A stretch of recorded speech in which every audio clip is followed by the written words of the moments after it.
Amables televidentes, muy buenas noches. Bienvenidos a Congreso y Sociedad, el programa institucional de la Secretaría General del Senado de la República. El personaje es Gabriel García Márquez, el inmortal genio de Aracataca, visto bajo la óptica de una artista integral, Claudia Ruiz, nuestra invitada, reconocida pintora que se ha inspirado en la obra monumental del genio de Macondo para crear óleos de una maravillosa plasticidad. Bienvenida a Congreso y Sociedad, Claudia Ruiz. Muchas gracias, Néstor, por la invitación. Maestra, usted ha estudiado muchísimo la obra de García Márquez a partir de la música. La música transversaliza toda la obra de Gabo. ¿Qué ha encontrado usted en esa búsqueda, en esa investigación prolija de tantos años? Pues sí, esto ha sido, como tú lo dices, un largo proceso de búsquedas y hallazgos, en el que no solamente descubrí el gran protagonismo de la música, sino que me llevó a analizarla desde otros puntos de vista, mucho más allá de la música, ¿no? Y eso me llevó también a pensar de dónde venía toda esa influencia de la música en García Márquez, porque es que es increíble, de verdad, está circundando toda la obra, acompañando a todos los personajes en su trágica existencia. En Macondo, ¿qué música inspiró? ¿Cuáles fueron las primeras notas que escuchó García Márquez y que han influido decisivamente en toda su extensa obra literaria? Bueno, obviamente la música de su tierra natal, ¿no? Pero en este proceso también de búsquedas y hallazgos, cuando empecé a mirar de dónde venía toda esta influencia, porque es que realmente uno ve y 100 años de soledad es mucho más que un vallenato. Uno ve la obra de García Márquez en general y es mucho más que un vallenato. Hay mucha presencia de la música clásica, por ejemplo, y eso me llevó a preguntarme, ¿no? Y en ese proceso de búsquedas descubrí que en Zipaquirá él tuvo una gran influencia, fue su primer acercamiento a la música clásica, que lo marcó muchísimo, ¿no? Y poco se habla de eso. Sí, hay una gran injusticia en reconocer a Zipaquirá, acá a 130 kilómetros de Bogotá, como la cuna del verdadero escritor. Allí se formó, allí entró en contacto con escritores, con artistas, allí hizo poesía, hizo sus primeros discursos. En fin, hay una injusticia porque esos 4 años de García Márquez para sus biógrafos en Zipaquirá pasan casi desapercibidos. Sí, es muy curioso, ha habido como una negación, por decirlo de alguna manera, y desde mi perspectiva, lo más importante que sucedió allí, y de lo que menos se habla también, fue el tema justamente de la música, ¿no? Él no solamente descubrió todo ese universo sonoro del país porque había estudiantes de todas partes de Colombia, ¿no? Sino, como digo, fue su primer acercamiento a la música clásica, que luego aparece en su obra. O sea, en El amor en los tiempos del cólera está la música clásica en muchas partes, por ejemplo. ¿Y cómo traduce usted esas imágenes literarias a la plástica, a sus cuadros? Bueno, eso tiene unos antecedentes. Yo venía trabajando el tema de la presencia del jazz, ¿sí? No solamente en la literatura, sino que la llevé también al lienzo, ¿no? Digamos que la literatura siempre ha sido también para mí un factor de inspiración y de motivación y de inspiración, sí. Y en ese proceso, en algún momento yo quise hacer como una mirada a lo nuestro, ¿no? A qué era lo que estaba sucediendo con la música en nuestro país, cuál era la incidencia en el vivir y convivir nuestro, ¿no? Y por pura casualidad dije, no lo voy a hacer sino a través de la literatura, y por pura casualidad cogí 100 años de soledad y empecé a descubrir todo este universo sonoro, ¿no? Porque la música está por todos lados. Ese descubrimiento me llevó también a ver que la música, en muy buena parte, la presencia de la música y los músicos en la obra de García Márquez, no solamente, como decía anteriormente, está acompañando la profunda tragedia de los personajes en su diario vivir, no solamente es protagónico, sino que en muchísimos fragmentos está conectada con la violencia y la tragedia, que ya lo dije, ¿no? Sí. Entonces, eso me llevó también a hacerme una serie de preguntas, ¿no? De cómo esto es un espejo de la sociedad, ¿cierto? De la sociedad en la que vivimos y convivimos y nacimos, como dice García Márquez, en el país que nos tocó en la rifa del mundo. Y yo llegué a pensar y a ver a través de todo ese panorama que estábamos como en un círculo vicioso, ¿no? O sea, todo lo que él plantea allí sigue absolutamente vigente, las bananeras, toda esa parte violenta sigue vigente. Y yo decidí después de eso hacer una obra que se llama Violencia, Violencia con B larga, Violencia, donde también hubo una incidencia muy fuerte de la obra de García Márquez, y eso a su turno, ese hallazgo y esas reflexiones y esas búsquedas me llevaron a crear una fundación donde trabajamos el tema de la fotografía con la intención de contribuir a construir un país diferente, más allá del simple imaginario, porque yo creo que finalmente lo que nos plantea García Márquez es eso, ¿no? Él nos plantea una realidad, y esa realidad, o sea, yo me vi muy reflejada en ese espejo, eso y otras cosas que sucedieron después, me vi muy reflejada en ese espejo, y creo que esa es una de las grandes enseñanzas de García Márquez, ¿no?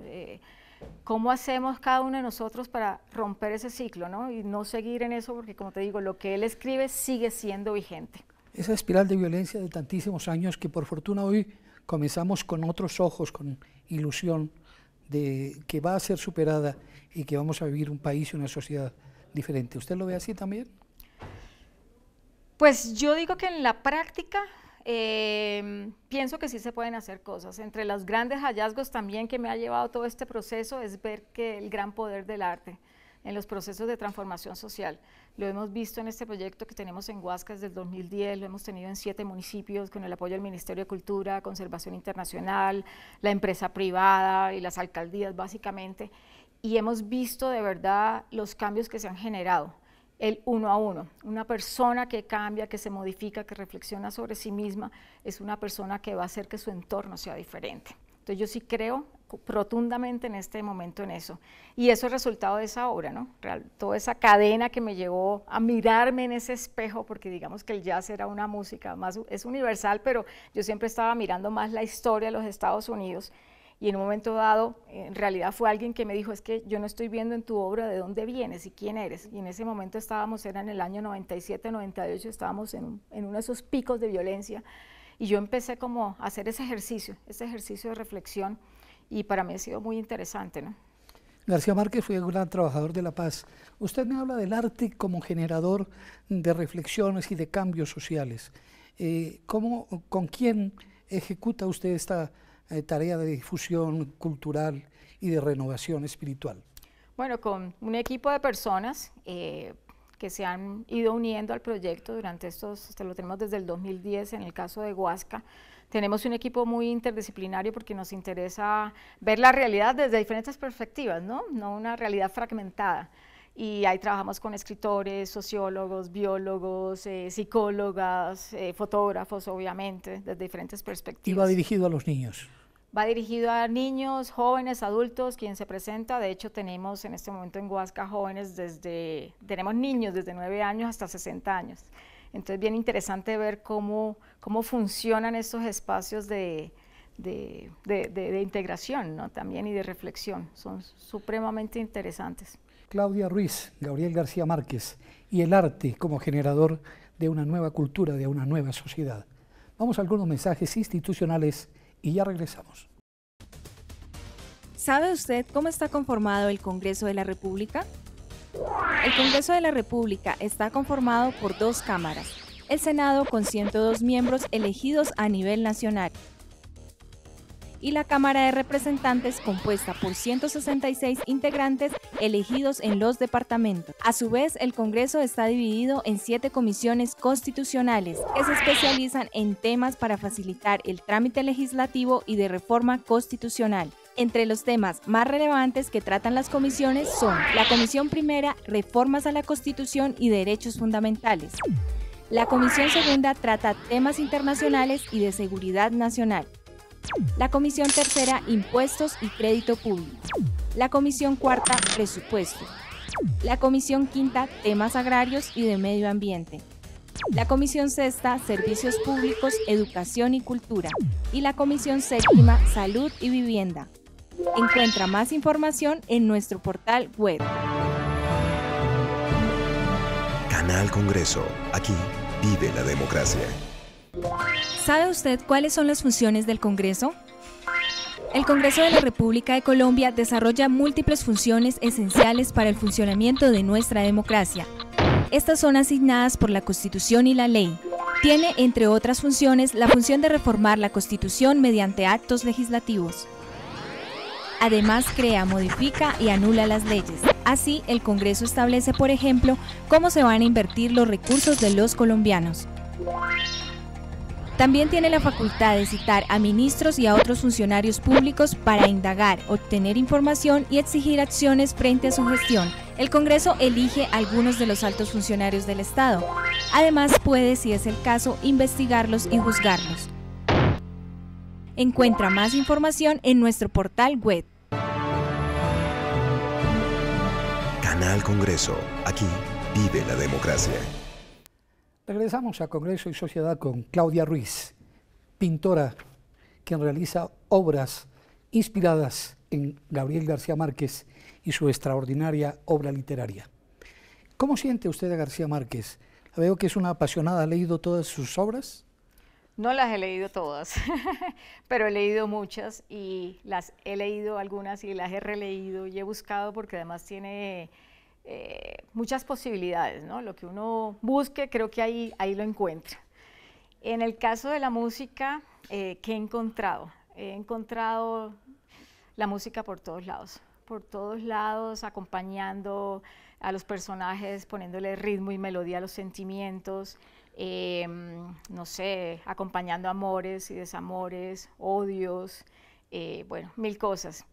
Y mucha de esta obra, yo siempre he dicho, o sea, si García Márquez no hubiera escrito eso, yo jamás la habría realizado, ¿no? Porque es que es de una capacidad descriptiva en algunos casos, sobre todo en lo emocional, ¿no?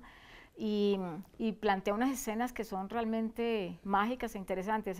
Porque además él no solamente es musical, no solamente es la presencia de la música, sino que él es musical, ¿no? En su escritura, ¿no? Leerlo sí, es completamente musical. La musicalidad de sus textos es evidente. 100 años es una larga partitura. Es una larga partitura, toda su obra, eso sí lo he descubierto. Hay un fragmento, por ejemplo, en El otoño del patriarca, que yo digo que yo no he encontrado en toda la literatura que he leído algo más musical de eso, y es un fragmento en el que él menciona las mulas, o sea, dice, había construido el tren de los páramos para acabar con la infamia de las mulas. Eran las mulas que se iban por los precipicios trayendo los pianos de cola a las haciendas de café. Y él hace una descripción de ese sonido, de los pianos cayendo al vacío con el aullido de las mulas, que yo creo que yo no he leído nada más sonoro que eso. Sí, hay música, colorido, es definitivamente insondable la capacidad narrativa y las emociones que produce leer a García Márquez. Sí, sobre todo las emociones. Yo creo que su obra está eso, ¿no? Es universal por eso, porque ahí están todas las emociones humanas. Pero sí están circundadas por una gran tragedia, una gran soledad y una gran tristeza. O sea, lo único que uno ve en esos personajes es eso, en términos generales. En medio de la música, en medio del jolgorio, en medio de la diversión, en el fondo los personajes son tristes. ¿Qué conoce de los gustos musicales de Gabo? Bueno, lo que conozco, lo conozco a través de su obra. Yo a él no lo conocí, lo vi una sola vez ocasionalmente, fue un par de minutos, pero lo que he leído de él, hay algo que sí me llama la atención y estoy absolutamente de acuerdo con él. En algunas de sus notas de prensa alguna vez dijo, si alguna vez me preguntaran si voy a una isla perdida y solo me puedo llevar un tema musical, escogería la suite número 1 para cello de Juan Sebastián Bach. Y después hace toda una serie de reflexiones, el bolero, la música del Caribe, una cantidad de cosas, y termina. Pero me llevaría la suite número 1 para cello de Juan Sebastián Bach, terco que es uno, dice uno. Y estoy de acuerdo, esa suite es absolutamente hermosa. El Intermezzo Interroto, creo que es una obra de Liszt, fue la obra que él escogió para que fuera ejecutada cuando recibió el Premio Nobel de Literatura en Estocolmo en 1982. ¿Lo sabía? No. Me lo contaste hace poco, no lo sabía. Y no me extraña porque de verdad, por lo poco que he leído, por lo poco que he escuchado de amigos cercanos, fue muy importante también la música clásica para él, ¿no? ¿Sabe usted si de pronto Gabo escribía con fondo musical? No. No lo sé. Se dice que en el otoño del patriarca hay mucho de la estructura musical de Bartók, ¿no? Se dice eso, pero no lo sé. Es muy musical y es muy rítmico, ¿no? En El otoño del patriarca, además hay fragmentos en los que hay como unas repeticiones, ¿no? Él juega a veces con los números. Ritornello allí. No, sí, y lo hace y como repite y entonces como si fuera un leitmotiv en algunos casos. Y, por ejemplo, el general, no sé qué, juega mucho con los números a veces, ¿no? Entonces, cerró las 3 puertas, las 3 aldabas, los 3, y vuelve y repite, y eso lo repite al transcurso de la obra Genera muchas veces. una musicalidad. Sí, un ritmo. Su gran amigo, el compositor Rafael Escalona, dijo que Gabo era uno de los grandes cantantes de vallenatos que había conocido. Gabo decía además que 100 años era un vallenato de 300 y pico de páginas. Amaba también el vallenato. Claro, y eso es lo que lleva a que la gente lo relaciona con el vallenato. De hecho, uno conoce personas y dice, no, sí, es que García Márquez todo es vallenato. Gran error, no. 100 años de soledad, la forma en que está escrita, sí, él la relaciona con el juglar vallenato, ¿no? Pero si uno mira el contexto general de la obra, es mucho más que el vallenato, es mucho más que eso. El bolero era otra de las pasiones de García Márquez. Gracias a un bolero que le copió a un compañero de viaje cuando venía de Barranquilla hacia La Dorada, fue que pudo llegar a ser becado en el Instituto Nacional de Varones de Zipaquirá. ¿Usted conoce esa anécdota? Claro, totalmente, porque es que además es muy bella, porque nuevamente la música incide en todo este destino de su vida, ¿no? Porque él en el buque canta, hay un personaje ahí que lo escucha, y le dice que si le escribe, que le escribe la letra para llevárselo a su novia, bueno, y armar una relación con ese personaje que además leía mucho, tenía unos libros, y él cuando llega y está haciendo la cola para la beca, este personaje llega muy bien vestido y era el que daba las becas, el que otorgaba las becas, y le dice, ¿tú qué estás haciendo aquí? Ven acá.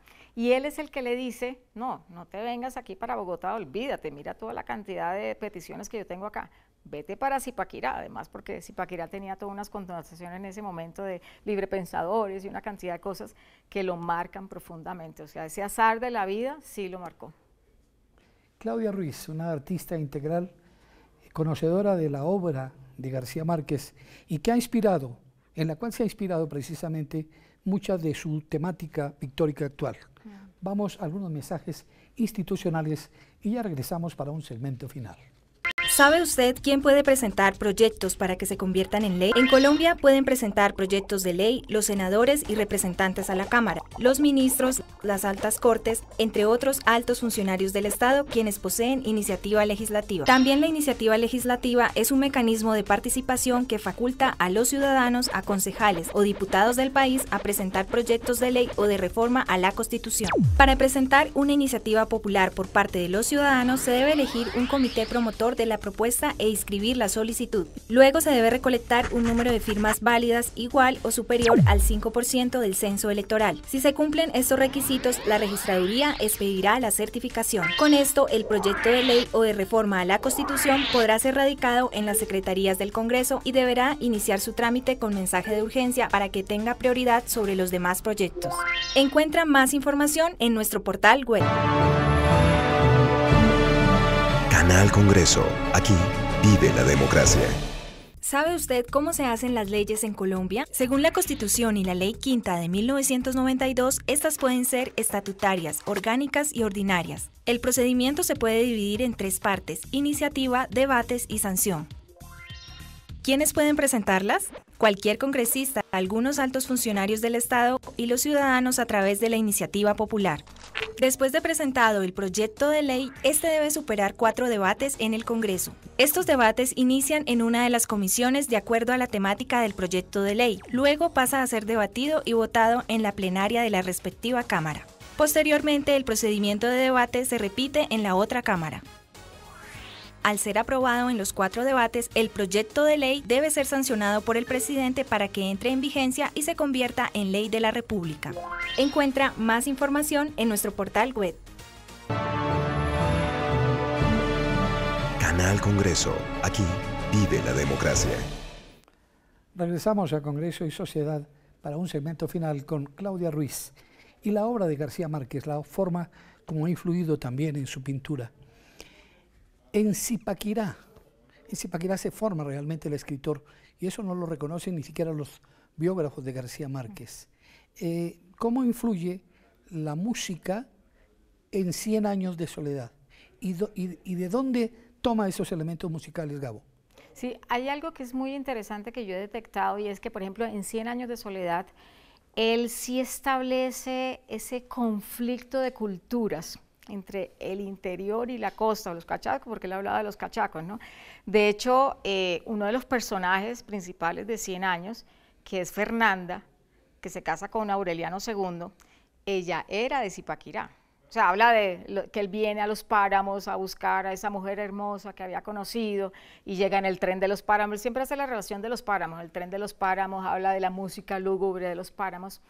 Y esta personaje que había sido criada como reina, se la lleva a Macondo, que digamos que era el contexto de Aracataca, vallenato, bulla, desorden, una cantidad de cosas, y él plantea ese conflicto de culturas que estuvo todo el tiempo, ella comía con cubiertos de plata y el otro era el desorden total.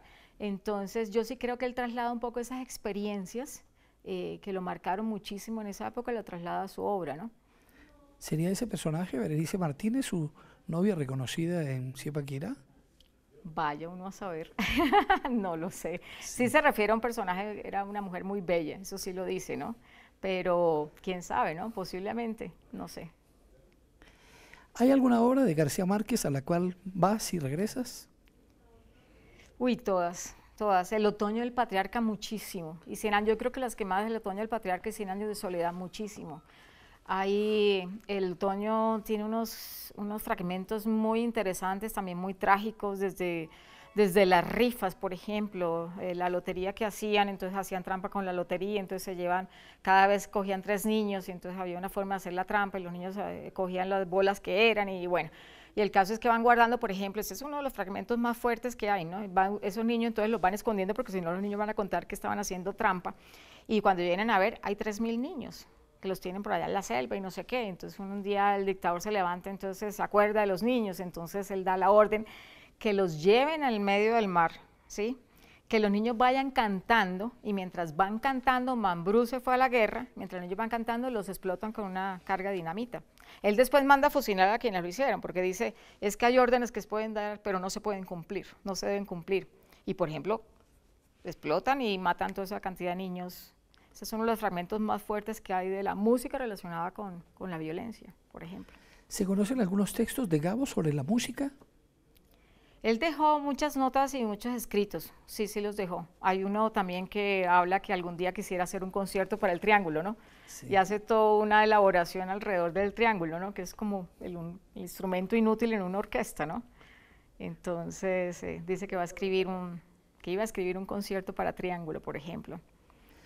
Ha dicho usted que su obra se inspira en buena parte en la música, en todos los textos de García Márquez, pero que sus cuadros van más allá de esa música. Sí, van más allá porque no es solamente hacer una transposición literal, ¿no? De que este personaje tocó tal cosa, es como el alma y la intimidad de los personajes, ¿no? Uno tiene una ventaja cuando lee, ¿no? Que uno puede pasar horas enteras con los personajes, ¿no? Ahí están siempre, y uno establece una intimidad con los personajes, ¿no? Se convierte en parte de su vida, ¿no? O sea, llega un momento que los conoce tanto y los ha leído y los ha releído que se convierten para uno en un ser vivo realmente, eso sucede. Es tan prolífico, tan versátil García Márquez como escritor, como hombre de teatro, como periodista, inclusive como político. Está lleno de matices que enriquecen su obra y que nos lo convierten en un referente permanente, es nuestro máximo símbolo cultural. ¿Cómo siente usted a García Márquez? Uy, para mí yo creo que es de los escritores más universales que he encontrado y digamos que en el contexto también de lo poquito que puedo hacer en mi entorno con la fundación, siempre motivamos también la lectura. De hecho, la fotografía la hemos encontrado en la obra de García Márquez también. Está presente y se hacen conferencias, se hacen charlas y en este momento tenemos incluso a chicos trabajando en fotografía inspirada en la obra de García Márquez, que es una manera también de acercarlos a esa obra porque muy pocos tienen conocimiento de ella y creo que hay que conocerlo y entenderlo sobre todo. También con la pintura Particularmente con el dibujo tuvo relación García Márquez. También, es que además era pintor y su obra es absolutamente pictórica, ¿no? Por ejemplo, el color siempre se relaciona con el amarillo, ¿no? Las mariposas amarillas, la flor amarilla, la rosa amarilla, y en efecto digamos que es el color que más aparece en la obra. Sí, el amarillo es el que más aparece, pero también está el verde, en segunda instancia el verde aparece muchísimo, en tercera instancia el rojo y otros colores, pero el amarillo y el verde están muchísimo en la obra, muchísimo, y el verde más de lo que la gente se ha dado cuenta. O sea, el amarillo por las mariposas, pero el amarillo está en la obra en muchas partes. Las mariposas amarillas de Mauricio Babilonia. Exactamente, exactamente. Aquí tengo una mariposa, mira, la traje especialmente hoy, por eso. Pero sí, va mucho más allá, por lo mismo el color. Yo pienso que obviamente se han establecido como unos referentes, ¿no? Entonces García Márquez, la gente la relaciona con vallenato, es mucho más que vallenato. Lo relaciona con el amarillo, es mucho más que amarillo. Lo relaciona con el realismo mágico, es mucho más que el realismo mágico.